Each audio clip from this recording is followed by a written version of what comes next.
자, 우리 이 시간 옆 사람과 인사합시다. 하나님이 당신을 불렀습니다.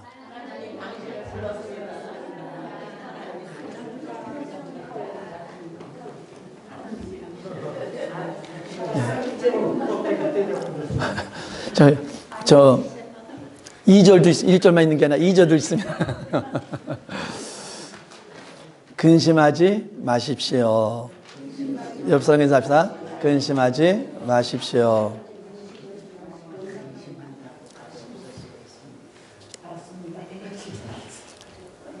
지난주 수요일 수요예배를 다 준비하고 이제는 있는데 이제는 사모님이 왔습니다. 와가지고는 예림이가 차 키를 잃어버렸다는 거예요. 차 키를 잃어버려가지고 그 차를 아이젠하워 주차장에다 그냥 놓고 왔다는 겁니다. 그러면은 문은 잠갔냐 했더니 문을 잠갔대요. 제가 가서 봐야 되는데 문을 잠갔다고 해가지고 그러면은 차 문을 키가 하나밖에 없어요. 딱 하나밖에 없는 차를 키를 잃어버렸으니까 문도 잠갔고 잃어버렸으니까 토잉카를 불러서 문도 열어야 되고 또 그것을 또 토잉도 해야 되는 그런 불편함이 있게 되었습니다. 그러다 보니까 순간적으로 제가 이렇게 화가 치밀면서 예배 전인데 그러면서 이 하나밖에 없는 키인데 엑스트라 키가 없는 상태에서 이걸 어떻게 하냐 하는 생각을 하니까 더 화가 나는 거예요. 그런데 이미 이제는 수요 예배 시간이 되었습니다. 수요 예배 시간에 저희가 다 같이 물어봅니다. 오늘 찬양 뭐 하실 건지. 다 찬양하는데 계속 찬양을 하면서도 제 인상이 펴지지가 않는 거야. 찬양을 하면서도 그 생각이 계속 이 차키를 어떻게 찾아야 되는가. 이게 키를 만들게 되면 이게 얼마인가 라는 그런 생각이 드니까 계속 제 얼굴에 그게 있는 것 같아요. 그러면서 이제는 다 하고 이제는 찬양한 다음에 마지막으로 제가 말했습니다. 제 마지막 찬양한 다음에 말씀을 듣도록 하겠습니다. 원하시는 찬양 말씀에 주셨으면 고맙겠습니다. 라고 했는데 정인숙 권사님이 너 근심 걱정하지 말아라. 찬양을 하자는 거예요. 그래가지고 이게 지금 나한테 하시는 말씀인가?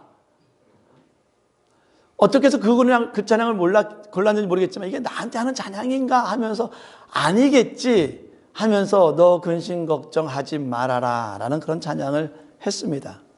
그래서 오늘 제가 제일 먼저 오늘 고른 찬양 중에 하나가 바로 너 근심 걱정하지 말아라입니다.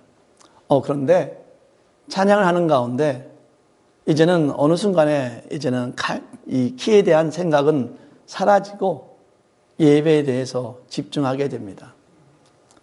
그러면서 우리가 말씀을 전하고 마친 다음에 가만히 앉아서 이 키를 어떻게 해야 될까라고 생각을 하니까 자동차 심 넘버 레지스터 넘버랄 긴 넘버가 있으면은 제가 알기로는 그 넘버를 가지고 그냥 열쇠를 만들어 줄 수 있다는 것을 제가 알고 있는 것이 기억이 났습니다. 그래? 못 찾으면은 그냥 일산 가서 차키를 하나 새로 만들어 오면 되지. 그러면서 한번 그래도 찾아봐야 되겠다 싶어서 집에 갔습니다. 집에 가서 예림한테 물어봤어요. 근데 예림이 보니까 또 화가 올라요. 그래서 어떻게 된 거냐라고 했는데 차를 가방이랑 어떻게 얘기하다 보니까 가방이랑 자기 키를 갖고 있었는데 뒤에다 이렇게 던졌다는 거예요. 그래서 그럼 너 땅에 떨어진 거 봤는가 못 봤대요. 그래? 그럼 한번 가보자. 그래서 차를 가서 했는데 문이 잠겼잖아요. 키가 없는데 못 여잖아요. 근데 다행히도 그 차가 뒷문이 고장이 났어요. 잠긴 채로 놔두면은 리모컨 컨트롤 잠가도 잠기는 거고 열린 채로 놔두면은 잠가도 열리는 거예요. 저는 그걸 알고 있고 예림이도 그걸 몰라요. 그래서 혹시나 하는 마음으로 갔는데 다행히 뒷문은 열려 있더라고요. 그래가서 뒷문 열고 막 찾는데 없어요. 근데 예림이가 또 그러더라고요. 자기가 던질 때는 의자 이렇게 접혀 있었대요. 그래? 그래가지고 접힌 사이에 이 뒤를 보니까, 이쪽 뒤를 보니까 없어요. 정말 없는가 하고 이제 반대쪽을 보니까 뭔가가 보이는 거예요. 이렇게 뭔가 이렇게 자세히 후레쉬를 보니까 키예요. 그래가지고 키를 찾아 가지고 왔습니다. 근심하지 마라. 제가 한국에서 대학교 다니면서 전도사 사역을 할 때 저희 집에서 한 1시간, 저희 집은 신촌에 있었고 저희 교회는 하월곡동이라는 그곳에 있었는데 거기서 이제는 제가 주일학교, 그다음에 중고등부, 청년부 사역을 했어요. 그 주일날 돼서 이제는 차를 몰고, 이제는 교회차입니다. 교회차를 몰고 이렇게 가는데 주일날 교회를 분명히 갔는데 눈을 떠보니까 병원이에요. 그러니까는 병원에서 주일날이니까 저희 아버님한테 연락을 드린 거예요. 당신 아들이 지금 교통사고가 나가지고 병원에 와 있다. 근데 한국은 돈을 내야지만 입원시켜요. 미국은 먼저 병원으로 들여보내는데 그 당시, 지금 모르겠어요. 그 당시 제가 사고 났을 때는 저를 그냥 병원 밖에다가 그냥 침대에다 올려놓고 치료도 안 하고 그냥 놓고 있는 거예요. 그러면서 저희 아버님한테 연락을 한 거예요. 지금 네 아들이 교통사고 나왔으니까 빨리 와서 입원 수속해라 라고 했는데 그날이 주일이잖아요. 그러니까 아버님이 올 수가 없는 거예요. 그러니까 아버님이 저희 작은아버지한테 전화를 해가지고 지금 난 예배 때문에 못 가니까 너가 가서 먼저 입원 수속해라 했는데 저희 작은아버지도 급하다 보니까 돈을 안 가지고 온 거예요. 그러니까 병원에서 입원 수술을 안 시키더라고요. 돈 가지고 오라고.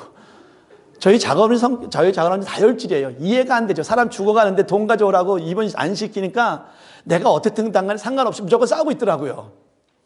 싸우고 있는 동안에 저희 아버님 오셨어요. 예배 마치고. 그러면서 이제 오늘 말씀을 준비하면서 제가 생각을 하는 거예요. 그 당시 때 아버님 예배를 다 준비하고 예배를 드려야 되는데 막내 아들이 교통사고 나서 병원에 입원했다라는 소식을 들었을 때 과연 우리 아버님은 어떤 마음이었을까? 과연 그때 어떤 마음을 가지고 그 예배를 인도했을까라는 그런 생각이 들었습니다. 저희 아버님이 아시겠지만 알투스에서 목회하셨고 알투스에 목회하시면서 이 교회 목회자가 없을 때 저를 이 교회로 오라고 저를 이제 초청을 했습니다.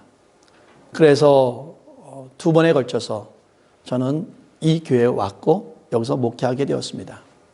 그러면서 이제는 아버님과 계속 교제를 가지면서 있었고 이제는 아버님이 이제는 병원에 우리 내시경 검사한다고 다 제가 검사시켜 준 다음에 이제 월요일 날, 토요일, 금요일 날 아버님을 이제는 아버님께서 집으로 돌아가셨습니다. 그러고 나서 그 다음 주 월요일인지 제가 볼 때 그 다음 주 월요일인 것 같아요. 아니면 그 다음 주 월요일인지 갑자기 형한테 전화가 왔어요. 형이 전화했길래 왜 전화했어? 했더니 아버님이 돌아가셨대요. 무슨 소리냐고. 내가 며칠 전까지만 해도 병원 내시경 다 시켜주시고 집에 보냈는데 무슨 소리냐고 기다려보라고 내가 한번 엄마한테 전화해보고 연락 주겠다고. 그래서 어머님한테 전화를 했습니다. 이게 무슨 소리냐고. 내가 형한테 들었는데 아버님이 돌아가셨다는 게 무슨 소리냐고 했더니 아버님이 돌아가셨다는 거예요. 저는 갑자기 형으로부터 아버님이 돌아가는 소식을 들었다 그런 소식을 들으니까 아무 생각이 안 나고 이제 아버님 장례 다 치른 다음에도 뭔가가 제 삶에 뭔가가 좀 허전했어요. 내가 아버님의 가까이 있으면서도 어쩌면 내가 아버님의 임종을 이렇게 갑작스러운 죽음이었기 때문에 지킬 수는 없는 게 당연한데도 그런 것 때문인지 몰라도 제 마음엔 계속 내가 아버님을 보지 못했다는 게 너무 안타까웠던 것 같아요. 그런데 어느 날 잠을 자는데 제가 이미 간증을 했지만은 아버님이 꿈에 나타나셨어요. 하얀 옷을 입고 나타나신 아버님께서 저에게 말씀합니다. 나는 지금 하나님 나라를 간다. 하얀 옷을 입고 오셔서 하얀 양복을 입고 오셔서 나는 지금 하나님 나라로 가니까 너는 염려하지 마라. 나는 기쁨으로 하나님 나라 가니까 근심하지 마라. 라고 이렇게 말씀해 주면서 정말 기억에 나는 것은 뭐냐면 그런 아버지께서 저의 어깨를 툭툭 제 어깨를 두드리는 것을 제가 느꼈습니다. 그래서 저는 그 아버님이 저에게 나타나시 보여주신 하나님께서 보여주신 그 꿈을 통해서 이제는 아버님에 대한 어쩌면 내가 갑자기 아버님을 보지 못한 그런 모든 근심들이 그것으로 인해 사라지고 오히려 저는 아버님이 정말 하얀 옷을 입고 나는 하나님 나라 간다라는 그 말을 들음으로 인해서 오히려 저는 감사가 넘쳤습니다.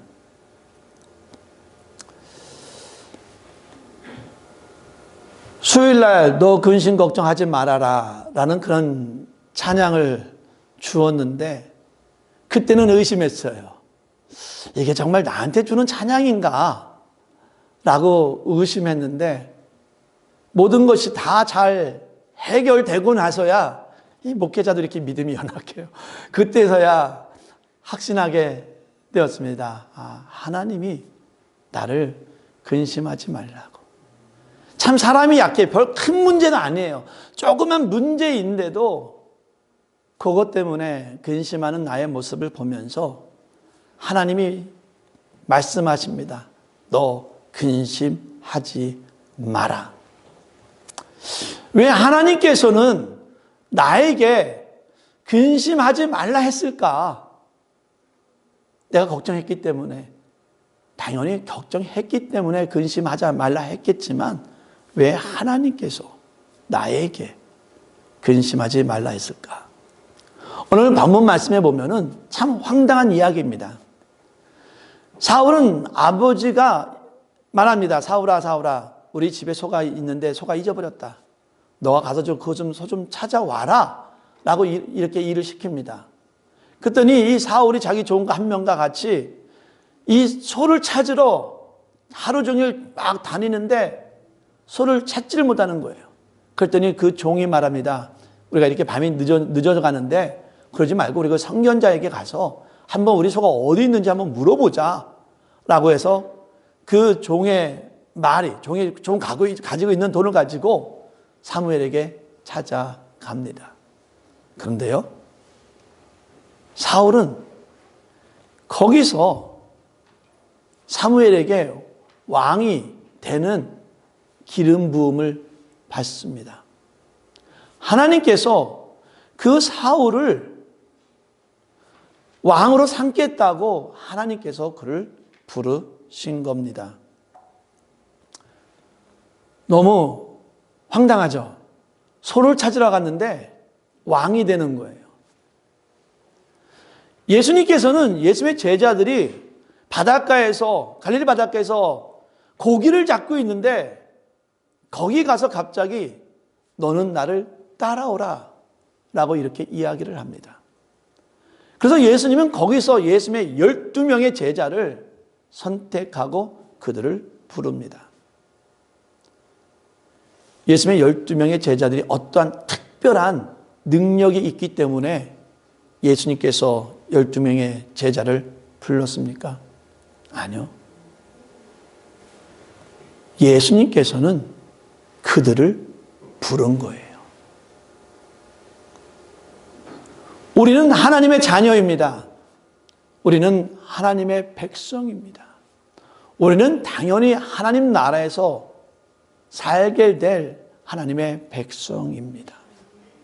그렇다면 하나님께서 우리를 부르는 데 있어서 우리는 어떠한 특별한 능력을 가지고 있습니까?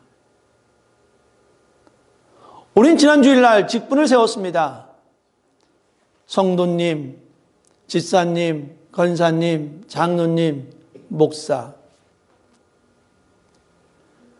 이 부름을 받는 데 있어서 과연 우리는 어떠한 정말 특별한 능력이 있어가지고 하나님께서 우리를 성도로서, 우리를 집사로서, 우리를 권사로서, 장로로서, 목사로서 어떤 특별한 능력이 있기 때문에 우리를 부른 겁니까?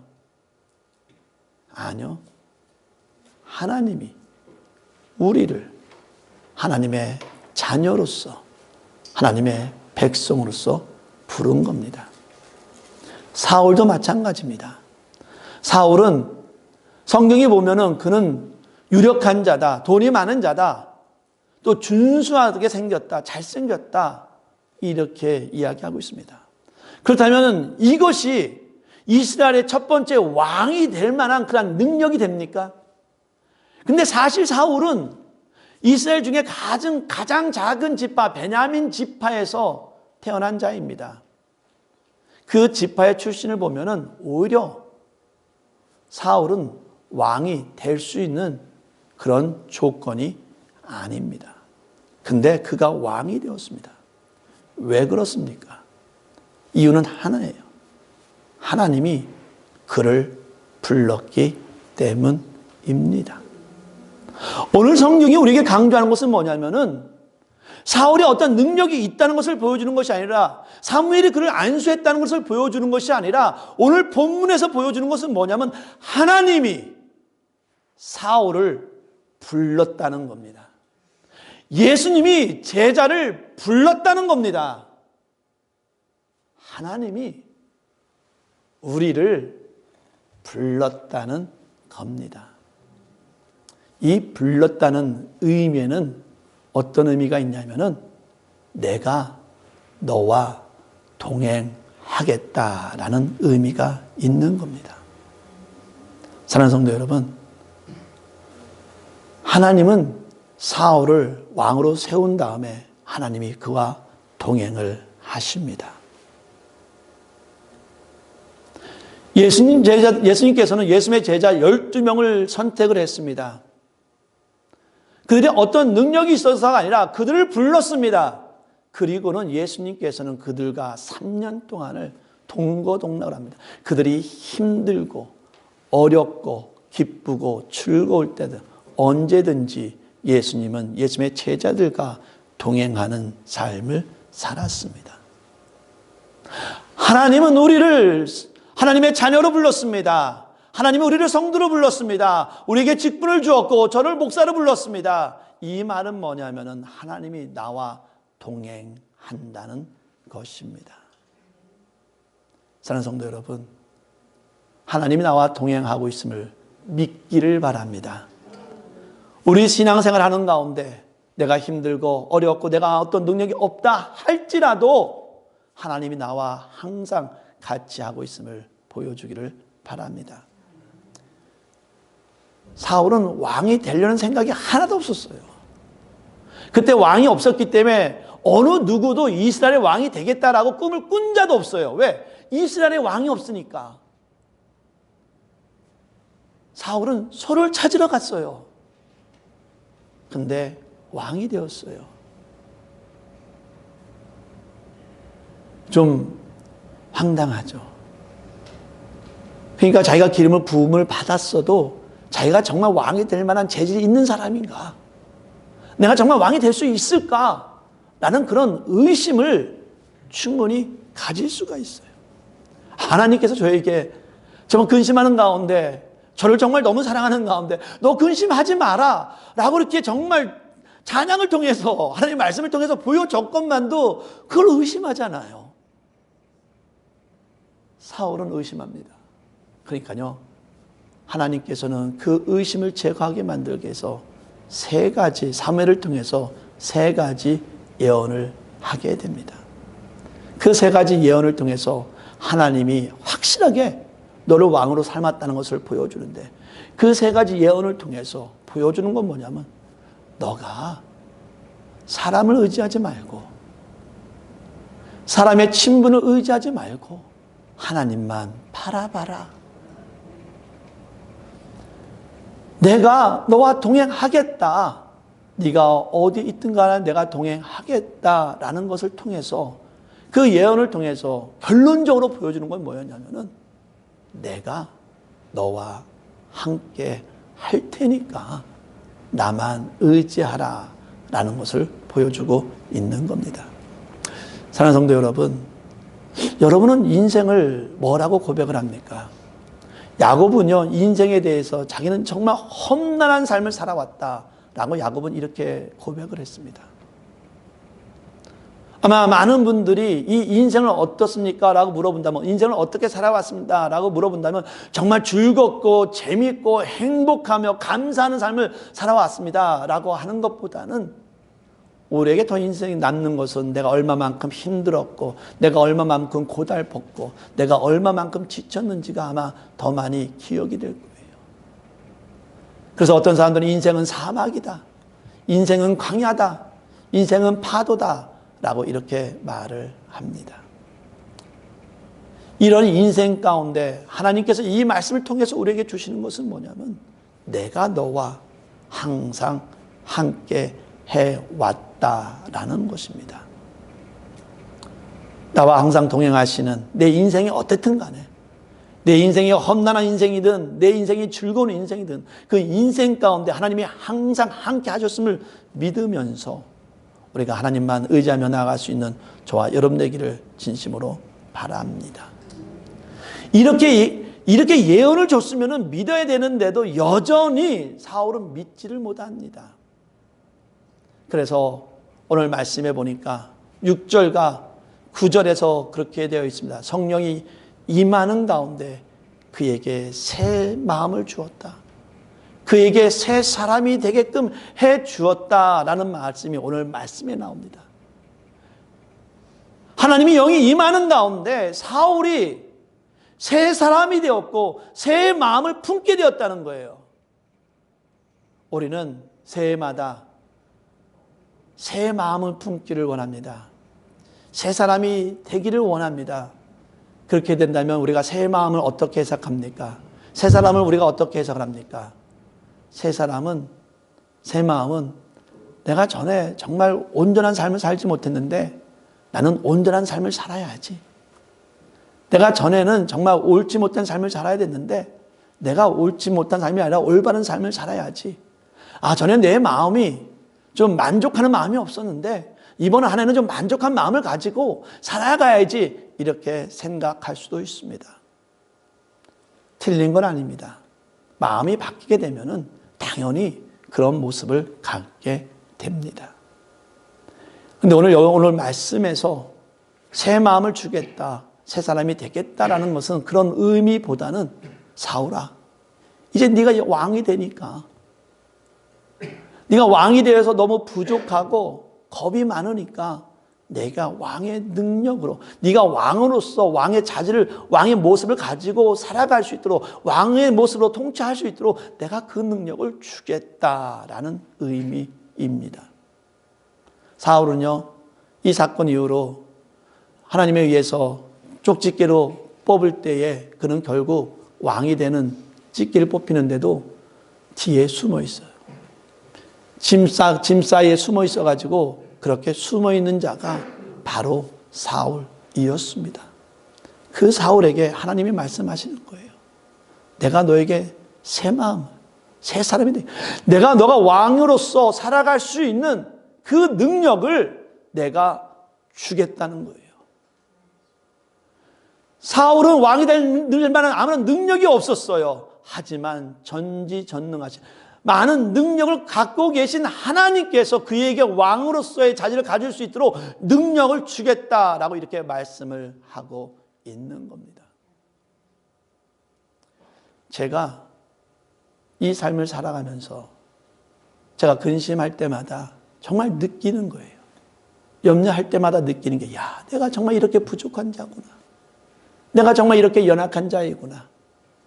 별것도 아닌 거 가지고, 정말 큰 것도 아니라 별것도 아닌 거 가지고 내가 얼마나 연약하면은 이러한 모습을, 이러한 근심을 가지며 살아갈 수 있을까?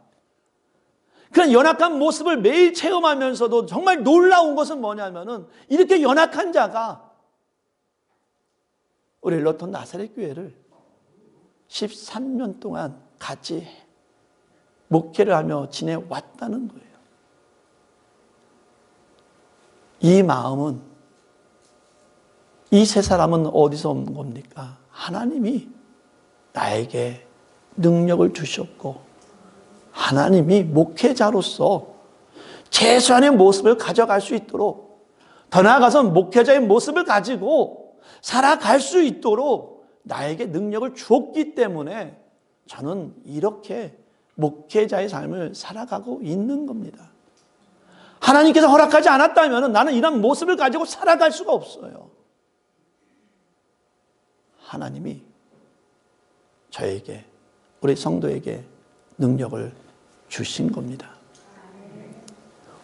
질문 다시 합니다. 왜 그랬을까? 왜 우리에게 이렇게 동행하시면서 근심하지 말라 하면서 내가 성도로서 살아갈 수 있는 그 능력을 준 이유는 뭘까?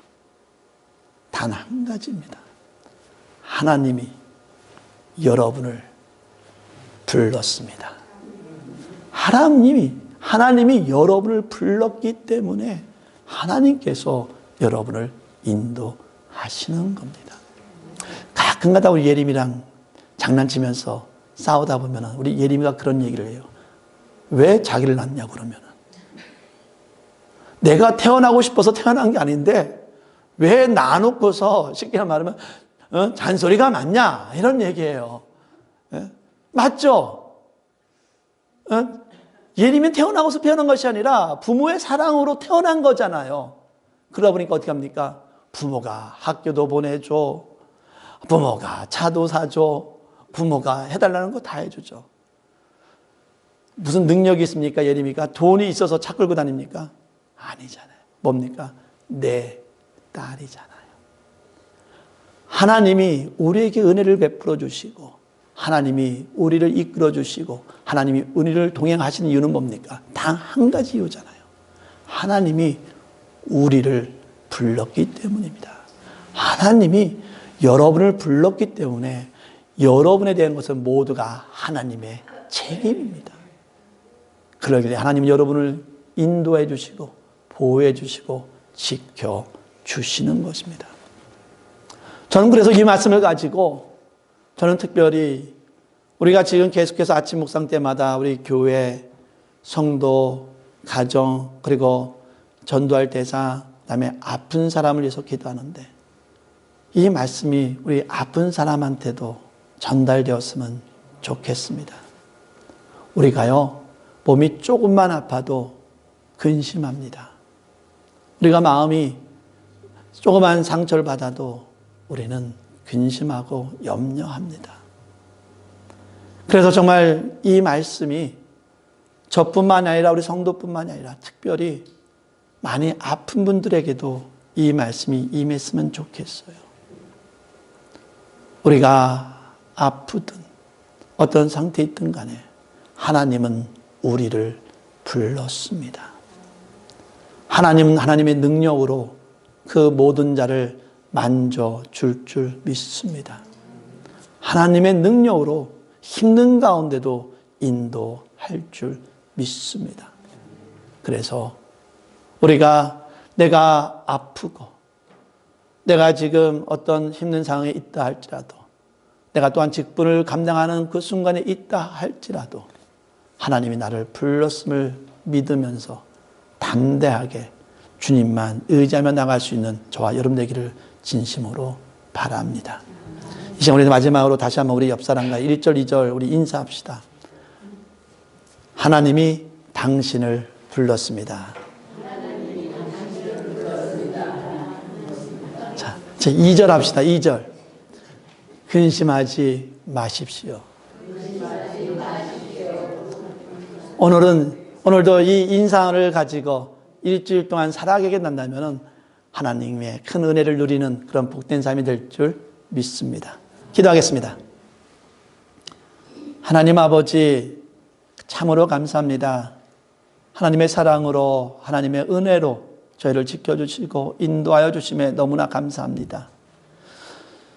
주님 앞에 고백합니다. 우리는 연약한 자입니다. 우리는 부족한 자입니다. 정말 아주 작은 것 때문에도 우리 마음이 흔들리고 아주 작은 것 때문에도 미움이 생기고 아주 작은 것 때문에도 우리는 안타까움이 생기고 아주 작은 것 때문에라도 우리는 근심하는 정말 너무나 부족한 자입니다.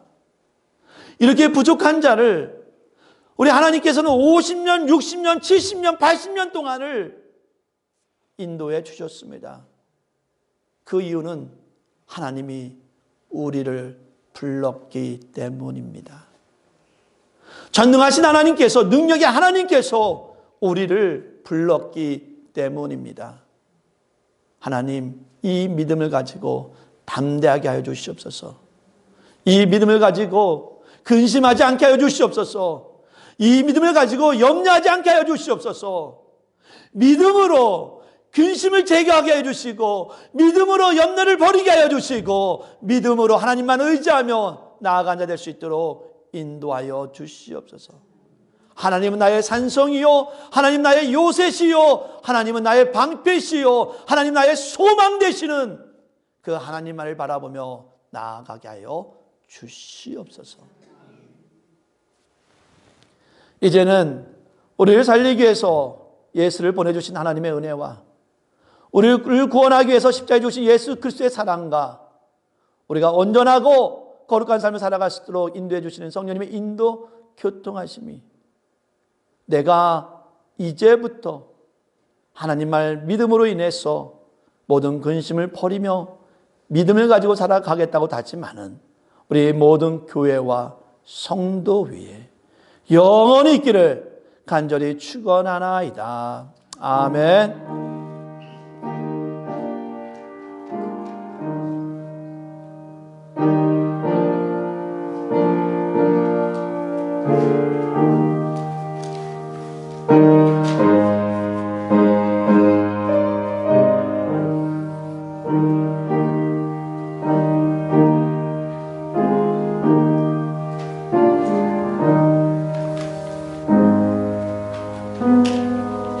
you.